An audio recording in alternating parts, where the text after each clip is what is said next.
안녕하세요, 강한무석입니다. 오늘은 해외 축구 7경기만 준비해 왔고요. 당분간 라리가는 패스합니다. 뭐 왜 패스하는지 말씀해 드리면은, 저는 기본적으로 스포츠에는 주작이 있다고 생각해요. 있다고 생각하는데 음, 뭐 엄청 많다고 생각하진 않아요. 근데 지금 라리가의 행보를 보면 제가 웬만하면 그래도 이거 진짜 의심된다 해도 그냥 넘어가거나 뭐 아니겠지, 그냥 운이 안 좋았겠지 하면서 그런 마인드로 이제 뭐 경기를 하고 보거나 분석을 하거든요. 근데 저는 지금 라리가는요, 진짜 70% 이상이라고 봐요. 70% 이상. 최근의 행보로 봤을 때 너무나도 좀 이해가 안 되는 경기들이 많다. 주심들의 판정이나 이런 거나 선수들 뛰는 것만 봐도 웬만하면 그냥 대충 넘기거나 이렇게 하는데, 제가 분석하는 입장에서도 패스할 정도로 이거는 하면 안 된다라는 느낌이 너무 많이 들어가지고 라리가는 당분간 패스하도록 할게요. 뭐 이거랑 관련이 있는 뭐 있을 수도 있겠지만, 라리가 팀들 대부분이 재정적으로 마탱이가 갔어요. 마탱이가 뭐 베팅 업체에서 보통 해외는 많잖아요. 프로팀들을 많이 스폰하는 거 아시죠?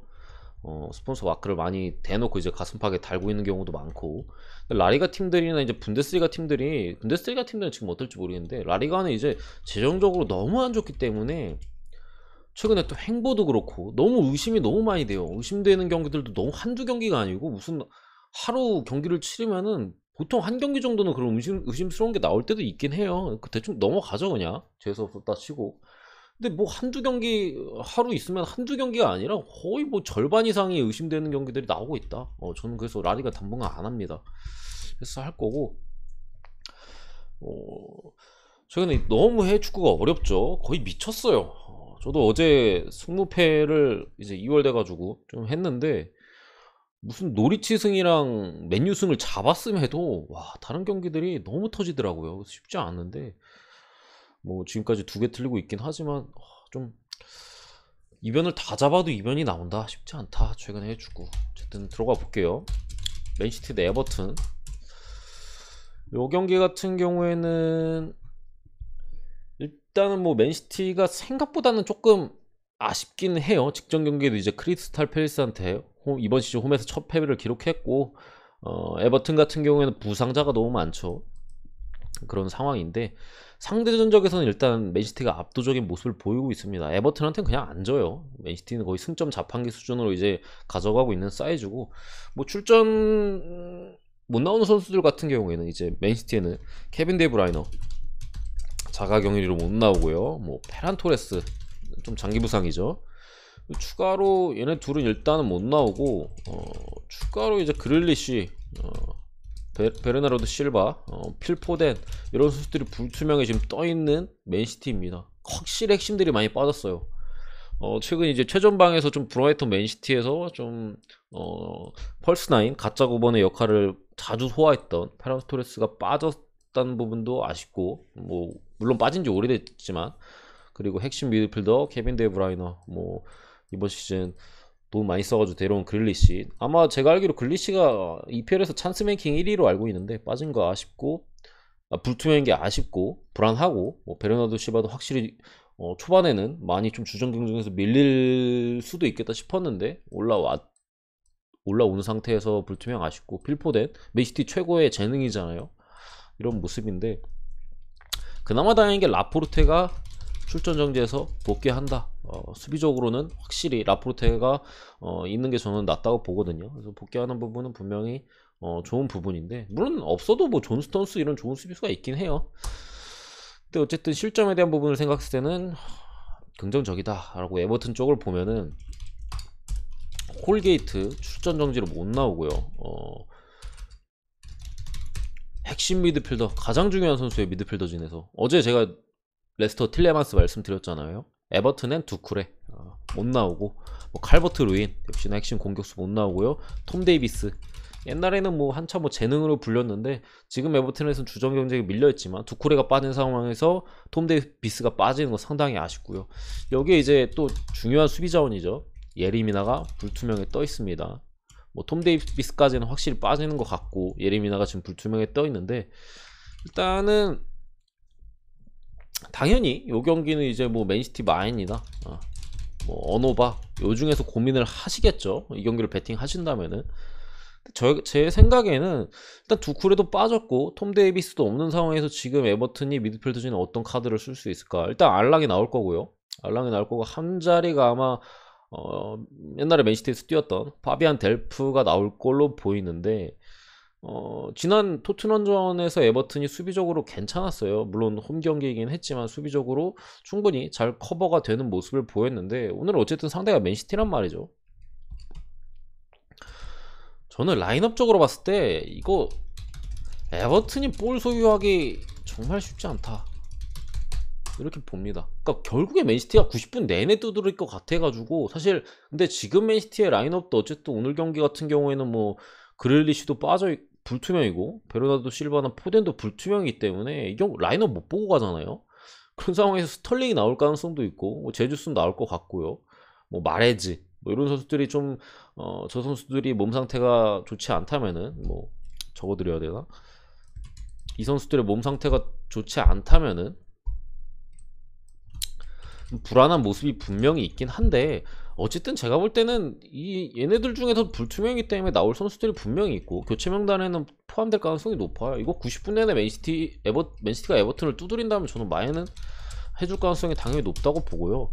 아무래도 그래도 에버튼이 지난 경기에 좀 토트넘전에 인상적인 수비를 보였었고, 오히려 파비안 델프 쓰면서 제가 볼 때는 수비적, 그러니까 미드필더진에서 압박이나 이런 것들은 더 나아졌다고 보거든요. 톰 데이비스 쓸 때보다는.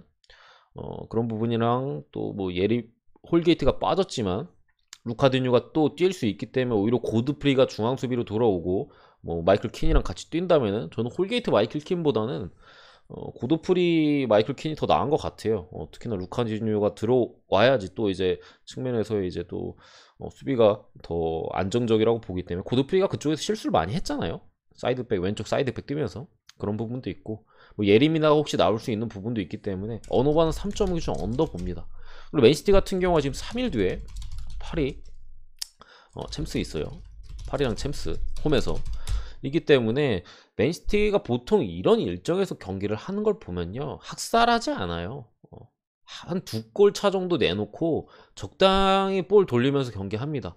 물론 2골 차 내놓고 골을 안 넣는다는 게 아니라 2골차 내면서 볼도 돌리면서 시간 좀 보내고 체력도 안배하면서 적당한 기회를 노립니다. 한 골 더 넣으면 좋은 거고, 아니면 그냥 마무리돼도 뭐 문제 없는 거고, 실점을 안 하는 선에서. 어쨌든 중원에서 두 팀의 차이가 극명하기 때문에 에버튼이 사실 저는 득점하기 쉽지 않다고 생각해요. 에버튼이 한 골 넣기도 힘들어 보이는 경기. 마인이랑 3.5 언더가 같이 나올 확률이 높다. 2대0 내지 3대0 사이즈의 경기로 보고요. 넘어가도록 하겠습니다. 두 번째 경기 볼리냐 대 베네치아인데, 볼리냐는 이번 시즌 괜찮아요.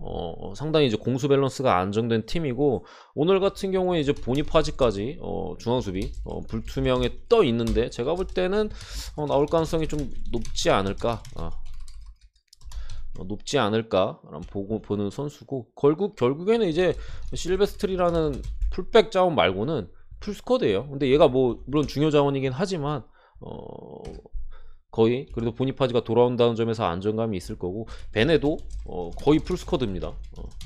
그러니까 로테이션 미드필더진이나 뭐 수비 미드 둘이랑 수비 하나였나? 그러니까 로테이션 자원급의 이제 뭐 그 정도가 빠지고 주전 정도는 거의 풀이라고 보면 되는데, 어쨌든 볼로냐가 홈에서 확실히 강점이 있고 베네치아가 원정에서 불안하긴 합니다만, 제가 볼 땐 볼로냐가 쉽게 이길 만한 경기는 아니에요. 그러니까 막 2대0, 3대0 이렇게 나올 만한 경기는 아닌 것 같고, 좀 고전하면서 한 골 싸움으로 갈 가능성이 분명히 있어 보입니다. 어쨌든 베네치아가 뭐 지난 경기 로마를 또 잡아내는 이변을 또 홈에서 이제 기록하기도 했고, 기본적으로 압박이 그래도 어느 정도 되는 팀이잖아요. 사실 베네치아 같은 경우에는 그런 부분에서 볼로냐가 생각보다는 뭐 고전할 수는 있겠으나, 베네치아가 지금 볼로냐 상대로 득점하기는 쉽지 않아 보인다. 그러니까 볼로냐가 고전할 수는 있어도 한 골 중 한두 골은 제가 볼 때 충분히 가능하거든요, 베네치아 상대로. 근데 베네치아가 볼로냐 상대로 득점하는 그림이 딱히 보이진 않아요. 진짜 많이 넣어야 한 골인데, 그런 가능성에서 봤을 때는 아무래도 볼로냐 승 쪽을 보는 게 제가 볼 때는 좀 더 가능성이 있어 보이고 2.5 기준 언더를 봅니다. 저는 1대0 내지 2대0 그 정도 사이즈로 보고 있습니다. 이 경기는. 근데 저는 이 경기는 안 갈 것 같아요. 다음 경기 넘어가서 프라이부르크 대 프랑크푸르트. 이 경기 어려워요. 이 경기 좀 제가 볼 때는 그냥 쉽게 프라이부르크 볼 만한 경기는 아니라고 저는 생각을 하는데, 일단은 프라이부르크 쪽에 좀 불투명자도 많고 좀 부상종이 있는데, 일단 페테르슨 미드 쪽에 결장자가 있고 뭐 슈미트나 쉘터백 아니면 뭐 라인하르트 뭐 이런 수비 쪽 자원들이 불투명에 떠 있고, 살라이도 살리안가 살라인가 아무튼 공격 쪽 자원도 불투명에 떠 있습니다.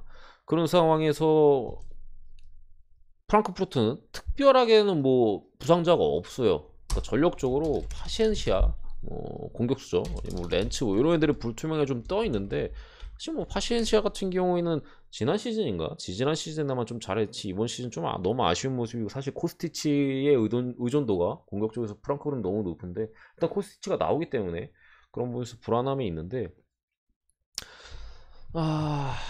특히나 프라이부르크가 3위를 엄청 잘하고 있지만 무승부의 비율이 높아요. 이게 이기는 경기 못 이기는 경기 비율을 따졌을 때 결국 우린 이건 승안이면 프렌이잖아요, 선택지로 놓고 봤을 때는요. 근데 비율을 따졌을 때는 그렇게 승리 비율이 높지는 않습니다. 무승부의 비율이 상당히 높기 때문에 홈에서도 지금 3승 2무, 더군다나 지금 퐁당퐁당인데 무승부 차례예요. 무승부 차례고 프랑크푸르트가 쉽게 지지 않는 모습을 또 보여주고 있다는 점, 여러 가지로 봤을 때 제가 볼 때는 이 경기를 막상 쉽게 볼 경기가 아니다. 프랑크가 그리고 수비가 그렇게 안 되는 팀도 아니고, 프라이부르크가 또 득점에 있어서 화력전으로 막 몰아치는 스타일이 아니거든요. 강한 수비를 바탕으로 이제 안정적인 경기를 좀 단단하게 경기해야 한다고 말씀드려야 되나? 그런 스타일이기 때문에 요거는 제가 볼 때는 무승부의 가능성이 좀 높아 보입니다. 저는 무승부 보고요. 프랑크푸르트 프렌 2.5 기준 언더 봅니다. 1대1 무승부가 제가 볼 때는 좀 가능성이 좀 높지 않을까 보는 경기이고, 이거 정배 갈 바에는 다른 거 정배 괜찮은 게 있어가지고 그런 쪽으로 저는 접근하는 게 낫다고 생각해요. 굳이 보면은 뭐 무승부 고배당을 좀 찍어 보거나 아니면 뭐 언더도 이게 역배잖아요. 그런 쪽으로 좀 노리는 게 낫지 않을까 하는 게 제 생각입니다.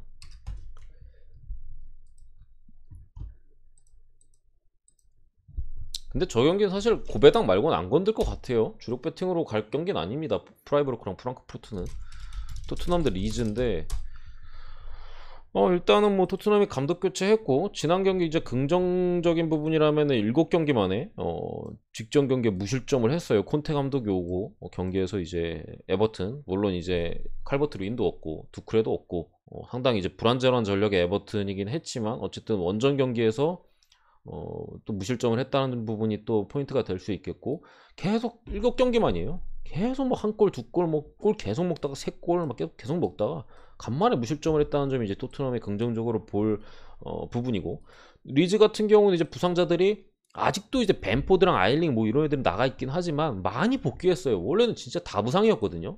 한 뭐 3경기 전만 해도 진짜 거의 다 부상이었는데 많이 복귀했고, 그러면서 이제 노리치 상대로 원정에서 첫 승을 거뒀습니다. 원정에서 첫 승을 또 거두는 모습을 보였는데, 이 경기 같은 경우에는 부상자 쪽을 그래도 먼저 보면은 로메로, 수비 쪽에 로메로나 뭐 미드필드 자원이 스킵이 못 나옵니다. 로메로는 부상인 것 같고 스킵은 뭐 출전 정지고, 그리고 서브 자원이 이제 브라이언 힐, 이제 속도가 빠른 선수죠. 힘을 분명히 불어 넣어줄 선수인데, 추가로 이제 호이비에르 불투명, 로셀소 불투명인데 제가 볼 때는 호이비에 나올 수 있고요. 로셀소도 벤치에 앉을만한 몸 상태 정도는 보여요. 그래서 이 두 선수는 나올 걸로 보이는데, 리즈 같은 경우 여전히 벤포드 핵심 공격수가 빠져있고, 뭐 로빈 코우, 뭐 인저리 프런이죠. 그리고 뭐 아일린까지 여기에 퍼포나 뭐 샤클레톤 얘네가 불투명 정도 떠있는 것 같아요. 좀 훈련에 복귀한 것 같긴 한데 나올지 안 나올지 모르겠다 정도로 보이는데, 저는 이 경기는 그래도 다들 그렇게 생각하시겠죠. 토트넘 쪽을 보는 게 맞다고 생각합니다. 어쨌든 토트넘이 사실 공격이 안 되고 있긴 하지만 지난 경기 에버튼이 사실 대놓고 그냥 우리 수비할 거야. 홈이었음에도 불구하고 전력적으로 좀 불안했는지 대놓고 좀 수비적으로 전술적으로 많이 준비를 해왔고 토트넘이 그 부분에 있어서 상당히 고전을 했어요.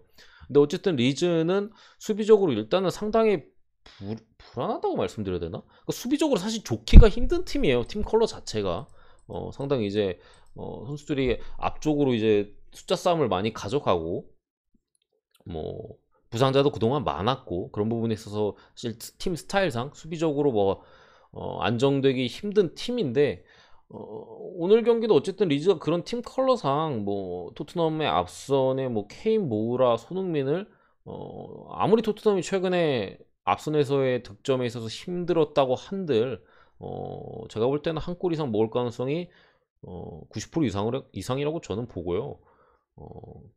그런 면에 있어서 토트넘 승 쪽에 아무래도 결국에는 양 팀이 확실하게 이게 화력전으로 갈 가능성이 있다고 보지는 않는데 토트넘이 어쨌든 득점을 한다고 할 가능성이 상당히 높아 보이는 상황에서 리즈가 결국에는 또 승점을 따려면 득점을 해야 되잖아요. 그렇게 되면 뭐 화력전으로 갈 가능성도 어쨌든 있는 거고 그런 상황에서 사실 벤포드가 빠진 상황에서 리즈의 어쨌든 공격력을 보면은 지난 레스터전 저 이거 오바 한 폴락 됐거든요. 이때 5점 몇 배인가?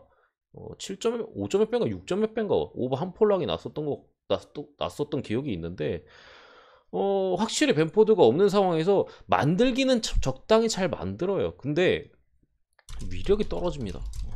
마무리가 안 돼요. 잘. 그때 당시 제가 오버 보면서 잘 만든다는 식으로 드리면서 오버 봤던 것 같은데 잘 만들고 기회도 잘 만들었는데 확실히 마무리가 안 되는 모습이 아쉽다. 제가 그날 다니엘 제임스를 얼마나 욕했는지 몰라요. 오늘 경기도 결국에는 뭐 토트넘도 물러서지 않을 거고 리즈도 팀 스타일상 내려앉지 않을 경기여서 득점이 터질 경기인데 앞선에서 믿을만한 자원이 확실히 토트넘 쪽에 있다. 해리 케인 국대 가서 그래도 골 감각을 또 올리고 왔고요. 뭐 손흥민이나 모우라 같은 중요 자원도 있기 때문에 아무리 토트넘이 이제 뭐 로메로 빠졌고 스킵 빠졌고 하더라도 뭐 은돈벨라가 나오면 되는 거고 수비 쪽에서 충분히 뭐 산체스나 아니면 뭐 제가 별로 좋아하는 선수도 아니지만 뭐 에릭 다이어나 뭐 이런 선수들도 있습니다. 나올 선수들 뭐 벤 데이비스 있고요. 그렇기 때문에 변화된 토트넘 3백이고 뭐 좌측면에 레길론이랑 에메르송 이런 애들도 괜찮았어요. 경기 뛰는 거 보면. 그렇기 때문에 오늘 딱 첫 승 타이밍이라고 봅니다. 토트넘 승 보고요. 언오버는 패스하도록 할게요. 언오버 갈 바엔 토트넘 승 간다는 마인드여서 패스합니다. 다섯 번째 인터밀란 대 나폴리 이거를 또 제가 준비해 왔는데 나폴리가 지금 상당히 강한 모습을 보여주고 있잖아요. 물론 경기력도 좋고 여러 지표도 다 좋아요. 저는 그러한 이유에는 이 부분도 분명히 포함이 되어 있다고 생각을 합니다. 강팀과의 대결 횟수가 적어요. 유벤투스, AS 로마 말고는 아직까지 그나마 피오렌티나 이 정도 말고는 아직까지 강팀을 만난 적이 없다. 나폴리는 만난 적이 없다기보다는 만난 횟수가 적다. 그에 비해 인터밀란은 꽤 많은 강팀들과의 대결을 했었고 인터 강팀 상대 아직까지 0승입니다. 무승이에요 무승. 확실히 좀 아쉬워요. 강팀 상대 경기일 때마다 특히나 이제 앞선에서 라우타로의 컨디션이 뭐 컨디션이 안 좋다기보다는 결정력이 좀 많이 떨어진 모습이고 너무 쉬운 찬스들을 많이 놓친다. 에딘 제코도 마찬가지고 지금 그게 인터밀란의 가장 큰 문제라고 저는 봐요. 그러니까 최전방에서 너무 좀 많이 놓치는 모습이랄까. 루카쿠가 했던 것보다 좀 그럼에도 이제 강팀이고 뒤쪽에서 이제 뭐 바렐라나 뭐 또 누구야 AC 밀란에서 온 차라노글로 뭐 이런 애들 잘 만들어주기 때문에 아니면은 뭐 윙백 자원인 다르미안 이런 애들은 활약이 좋아가지고 찬스는 많이 만들거든요. 그래서 득점도 어느 정도 있는데 그럼에도 많이 놓친다. 나폴리가 이제 3선에 파비안 루이스나 뭐 아랑기즈 이런 애들의 안정감이 상당히 좋고 제가 볼 때는 인터밀란 이거 멀티 득점하기 좀 빡셀 수도 있어요. 물론 이제 전력상 충분히 득점할 수 있는데 멀티 득점하기 빡세 보이고 나폴리가 충분히 인터밀란 상대로 한 골 이상 기록할 수 있다라고 봐서 저는 나폴리 프렌 쪽을 봅니다. 이거 프렌승을 보고 언오버 같은 경우 상당히 어려운 경기다. 이거 그래도 언더 찍기에는 제가 볼 때는 쉽지 않아 보이고 해외 쪽에서는 언더 쪽을 보는 것 같아요. 오히려 오바가 지금 국내는 정배당이긴 하지만 오히려 언더의 가능성을 좀 더 높게 보는 것 같은데 저는 못 찍겠다. 저거 언더나 뭐 오바 갈 바엔 다른 경기를 건들 것 같아요. 근데 어쨌든 간에 나폴리 프렌 쪽을 보고 그게 뭐 나빠 보이지는 않습니다. 나폴리가 지금 상당히 수비력이 좋고 그 수비력의 바탕으로는 이제 삼선 자원의 안정감이 있어요. 참 부상자를 말씀 안 드렸구나. 양팀 거의 풀입니다. 인터는 뭐 데브리, 산체스 뭐 이런 애들 빠져 있는데 저는 특별히 전력 누수라고 생각 안 하고요. 나폴리도 뭐 서브 자원 로테이션도 아니에요. 서브 자원이에요. 서브 자원. 땜빵 교체하는 애들 뭐 미드필더 2명, 수비 1명 정도 빠져 있는데 전혀 이 경기에서는 전력 누수가 아닌 상황으로 보이기 때문에 어쨌든 간에 나폴리 프렘 보고 넘어가도록 할게요. 저는 배팅 해볼만 하다고 봅니다. 물론 이렇게 보시는 분도 계실 거예요. 이거 나폴리 첫 패배 타이밍이다. 이렇게 보시는 분도 있을 텐데 저는 어쨌든 프렌 쪽 본다는 거. 완치 대 쾰른 경기는 어렵죠. 올 시즌 분데스리가 중위권 팀들이 상당히 좀 흥미로운 경기들을 하고 있는데 그 중심에 있는 두 팀의 대결입니다. 쾰른 같은 경우 상당히 이제 강한 압박을 중원에서의 강한 압박, 숫자 싸움의 우위 이런 것들을 바탕으로 빠른 역습, 뭐 후방 빌드업 이런 경기를 하는 팀이고 마인츠는 그에 비해서는 조금 더 투박할 수 있는 경기를 하는데 어쨌든 간에 요 경기에서는 제가 볼 때는 오바 쪽의 가능성이 그래도 좀 높아 보이지 않을까 싶어요. 마인츠가 시즌 초반에는 상당히 그래도 수비적으로 안정감을 가졌다면은 얘네가 좀 자신감이 찼어요. 그전에는 이제 자기들이 초반에는 약자의 포지션이다 보니까 수비적으로 이렇게 잘하고 하려는 데 집중을 했다면은 이제 슬슬 뭔가 공격하려 하고 우리가 좀 이제 우리 좀 한다 약간 이런 느낌을 하다 보니까 실점이 좀 늘어났다 이런 부분이 있고 쾰른 같은 경우에는 확실히 최근 경기에서 많이 안 좋잖아요. 시즌 초반에 엄청 좋았다가 최근 경기에서 뭐 그로이트 피루트 말고는 승리가 없는 모습인데 일단 실점이 너무 많다. 이게 왜 실점이 많냐면은 그러니까 이런 분데스리가 같은 경우 압박이 은근히 강하거든요. 팀들 전방 압박이나 이런 게 센데 후방 빌드업이 너무 불안하다. 잘 될 때랑 안 될 때 갭이 크기도 하고 스키리가 빠져있는 동안 수비형 미드필더 자원이요. 또 그 부분에 있어서 확실히 좀 불안함을 노출하면서 좀 어이없는 실점 이런 것들이 좀 많아요. 경기를 보면 잘 하는데 뒤에서 괜히 뺏겨가지고 뒤가 불안해지고 약간 그런 경기들이 좀 많이 나오고 제가 볼 때는 오늘도 그럴 가능성이 있다라고 보는데 일단은 뭐 부상자를 말씀드리면은 마인츠 쪽은 수비 쪽 자원들이 이제 빠져요. 뭐 수비 쪽 자원들이 빠지는 모습이고 쾰른 같은 경우에는 얘가 아니죠. 흔히 뭐 장기 부상, 뭐 혼 장기 부상자가 있고 스키리가 이제 불투명에 떠 있기 때문에 나올 가능성이 어쨌든 있다라고 보는데 양팀 같은 경우 이제 또 좋은 득점 자원이 있고 뭐 보가르트나 뭐 모데스테 뭐 이런 좋은 득점 자원이 있고 제가 볼 때는 오버의 가능성이 그래도 언더보다는 확실히 좀 높아 보이고 굳이 보면 저는 쾰른 프렌 봅니다. 쾰른 프렌 어쨌든 이제 스키리가 나올 가능성이 분명히 있는 상황에서 마인츠가 수비 쪽에 누수가 분명히 있기 때문에 그러면서 이제 또 최근 경기에서 실점이 늘어났잖아요. 프렌 가능성이 좀 더 굳이 승이랑 프렌을 비교를 하자면 전 프렌 가능성이 높다고 좀 봅니다.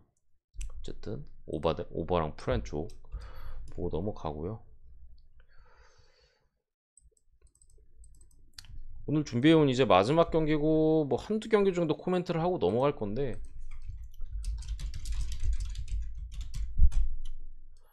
이거는 AS 로마 승이에요.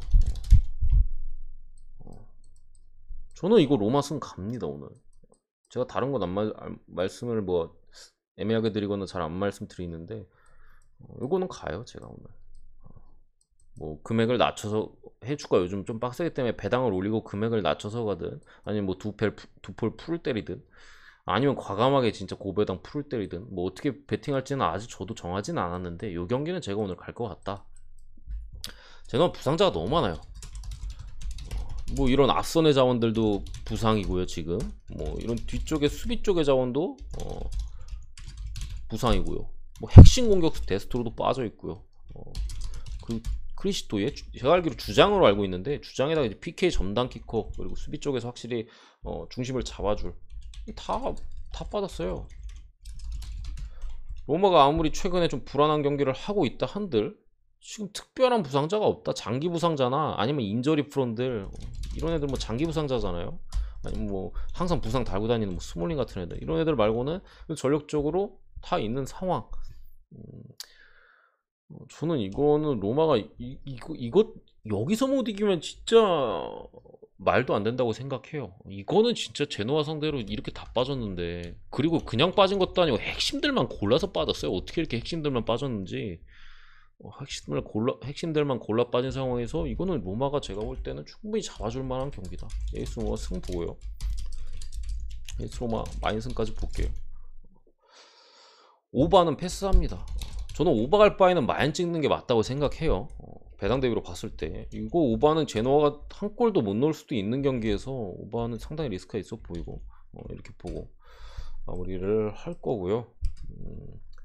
일단은 뭐 추가적인 코멘트 드리면은 사솔로 경기가 일찍 있잖아요. 이 경기로 혹시 베팅하실까 말씀드리면은 베팅해야 되는 이유가 있고, 사솔로 갈 만한 이유가 있고, 좀 불안한 이유가 있어요. 일단 가야 되는 이유는 일정이 너무 빡세요. 사솔로가 칼리아리 잡고 가야 돼 여기서. 이번 이런 이유가 있는데, 다음 경기 AC 밀란 원정이고요. 그 다음 경기 나폴리에요. 홈 경기지만 어쨌든 그런 상황이고, 칼리아리가 원정 3경기에서 무득점을 기록하고 있고, 최근에 물론 상대가 나쁘진 않은 팀들이어서 볼로냐, 아까 뭐 제가 안정적인 경기를 하고 있다 말씀드렸고, 뭐 피오렌티나, 나폴리 뭐 이런 팀들이지만 어쨌든 간에 원정 경기에서 전 경기에 멀티 실점을 이상을 기록하고 있다. 특히나 맞대결에서 지금 4연무거든요. 4연무에요. 4연무 맞대결에서. 그럼 이게 만약에 터지면은 아무래도 칼리아리 쪽이 승리하기보다 무승부 쪽이 나올 텐데, 이거 5연무는 제가 본 기억이 없어요. 거의 진짜로. 맞대결 전적을 볼 때 5연무로 봤던 기억이 없습니다. 그러니까 뭐 그냥 최근 전적에 5연무까지는 진짜 거의 가끔 본 것 같은데, 맞대결에서 5연무는 본 역사가 없다. 이 경기는 뭐 이런 걸로 봤을 때 승패가 갈릴 가능성이 상당히 높은 상황에서 칼리가 이길까 싶은 경기라서 뭐 사솔로 쪽을 볼 수도 있는 이유인데, 어쨌든 간에 불안한 이유 같은 경우에 또 말씀드리면 사솔 선수들이 많이 빠져요. 주리치치 일단 빠지고요. 핵심 미드필더죠. 사이드 자원이 이제 뭐 보가나 뭐 오비앙 뭐 이런 선수들이 공격 쪽에서 자원들이 빠진다. 그나마 이제 긍정적인 막신 로페즈가 이제 정지해서 돌아오고, 뭐 베라르디가 최근에 그래도 얘네가 빠진 상황에서 좋은 모습을 보여주고 있긴 해요. 근데 칼리도 부상자가 상당히 많이 복귀했습니다. 원래는 칼리도 부상이 엄청 많았거든요. 그러면서 이제 성적이 뚝 떨어졌어요. 초반에 일정도 좀 빡셌고, 강팀과의 대결이 많았고, 뭐 약팀이라 할 때는 물을 캐거나 이기는 경기도 종종 있었을 정도로 뭐 아예 뭐 마시간 팀이 아니라고 저는 보는데, 그러니까 수비 쪽에 좀 발루키에비치 같은 부상자들이 있는데, 뭐 카세레스 같은 수비 쪽에 또 핵심 자원이 얘가 또 출전 정지해서 복귀하고, 전체적인 부상자들이 돌아온 상황에서 불안한 면이 분명히 있는 경기여서, 이거를 어느 쪽을 좀 더 쳐줘서 봐야 되나 사실 고민을 많이 했는데, 사솔로 배당이 좀만 높았으면 그래도 사수 쪽을 봤을 것 같아요. 근데 1.4대 치고는 이거 찍을 바에 저는 로마 찍는다는 생각이기 때문에 이 경기를 패스했는데, 그래도 2.5 기준 오바는 봅니다. 2.5 기준 오바는 봐요. 어쨌든 칼리가 상당히 수비적으로 불안하고, 사수도 뭐 비슷해요. 그런 상황에서 다득점으로 갈 가능성은 분명히 존재한다, 이렇게 봤고, 뭐 라리가 안 한다고 말씀드렸는데 소시에다드랑 발렌시아 정도만 말씀드리고 마무리를 할게요. 이 경기는 발렌시아 이제 수비 쪽 길라몬 출전 정지, 그리고 가브리엘 파울리스타 수비 쪽의 자원이 이제 불투명에 떠 있는데, 이러면 디아카비가 나올 것 같거든요. 수비 쪽에 얘네가 빠지게 된다면 발렌시아가 그러면 제가 볼 때 소시에다드가 이길만 충분히 이깁니다. 뭐 이삭이나 아니면 뭐 오야르자발이나 공구수 많잖아요. 뭐 포르투나 또 누가 있었지? 소시에다드에 그런 자원들이 충분히 발렌시아 수비진을 괴롭혀줄 수 있다. 전방에서 압박도 제가 볼 때는 쉽게 견디기 좀 힘들어 보이고 발렌시아가 상당히 좀 뒤쪽에서 불안한 모습을 많이 보일 만한 사이즈예요. 같이 빠지게 된다면 그런 상황에서 소시에다드가 경기력이 나쁘냐? 그런 것도 아니거든. 경기력 괜찮거든요. 저는 충분히 소시에다드가 좀 잡아줄 만한 경기로 봅니다. 이거는 소시에다드 승 쪽을 보는 게 맞는 경기. 자, 여기까지가 제가 준비해온 경기 분석들이었고요. 좀 어렵잖아요. 그래서 제가 뭐 지금까지 영상을 시청하시는 분들이 사실 많지 않은데 그런 분들을 위해서 물론 맞을지 말지는 모르겠지만 제가 갈 것 같은 경기를 뽑아드리면은 아까 말씀드렸죠. 에이스 로마 승 갈 것 같고요.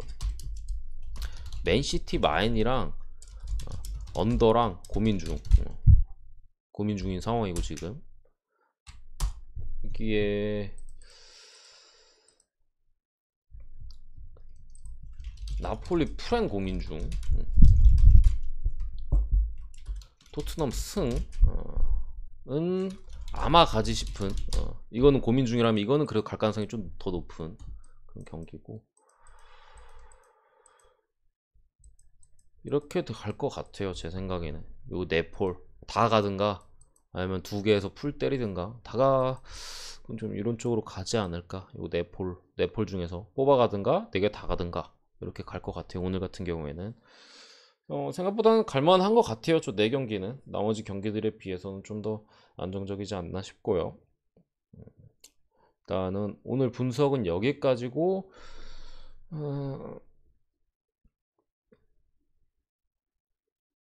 좀 이따가 NBA 경기로 돌아올 텐데 아무튼 라리가는 좀 자제하세요. 말씀드렸잖아요. 오늘 제가 볼 때 레알이 터진다. 그리고 좀 이상한 느낌으로 터진다 하면 이거 진짜 빼박이다 라고 생각하는데 그래서 저는 레알이 이겨줬으면 좋겠어요. 좀 티 좀 적당히 나게 주작질 좀 했으면 좋겠습니다. 라리가 여기서 마무리하도록 하겠습니다. 구독과 좋아요 한 번씩 부탁드리고 감사합니다.